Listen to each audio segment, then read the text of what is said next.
ఓం నమో నారాయణాయ. అనకాపల్లి గౌరపాలెం దెబ్బ వీధిలో కొలువైన శ్రీ శ్రీ శ్రీ వరహాలక్ష్మీ నరసింహస్వామివారి చందనోత్సవం తిలకిద్దాం రండి. సంవత్సరంలో ఒకే ఒక్క రోజు, అది అక్షయ తృతీయ నాడు స్వామివారికి జరిగే చందనోత్సవం నిజరూప దర్శనం దర్శిద్దాం, ధరిద్దాం రండి. జై శ్రీమన్నారాయణ. మన ఛానల్ని లైక్ చేయండి, షేర్ చేయండి. ఒక్క వైశాఖ శుక్ల తదియ నాడు మాత్రమే అక్షయ తదియ అంటారు. ఒక్క ఆ తదియ నాడు మాత్రమే నిజరూప దర్శనం. మిగిలిన రోజులన్నిటా కూడా నాకు చందనాన్ని అలదండి. ఎంత పుట్టమట్టిలో నేను దొరికానో అంత చందనంతో నన్ను సంవత్సరంలో ఒక్క వైశాఖ శుక్ల తదియ నాడు మాత్రమే అక్షయ తదియ అంటారు. ఒక్క ఆ తదియ నాడు మాత్రమే నిజరూప దర్శనం. మిగిలిన రోజులన్నిటా కూడా నాకు చందనాన్ని అలదండి. ఎంత పుట్టమట్టిలో నేను దొరికానో అంత చందనంతో నన్ను సంవత్సరంలో తెలియక కాని నరసింహస్వామి వారి దర్శనం చేస్తే ఐశ్వర్య ప్రాప్తి కలుగుతుంది, అపమృత్యు దోషం పోతుంది, 3 రుణభారం పోతుంది. అప్పులున్న వాళ్ళు ఎక్కువగా నరసింహస్వామి వారి దర్శనం చేస్తే ఆయన యొక్క అనుగ్రహంతో ఐశ్వర్యం కలిసి వచ్చి రుణభారం నుంచి బయటపడతారు అని. తెలిసి కాని తెలియక కాని నరసింహస్వామి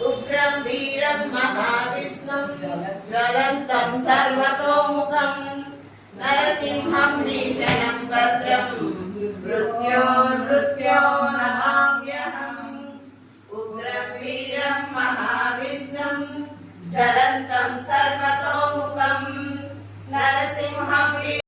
విద్యాయ శ్రీరామచంద్ర సోదరా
సాయంకాలం 6 గంటల నుంచి స్వామివారికి అభిషేకం చేస్తే ఎవరైనా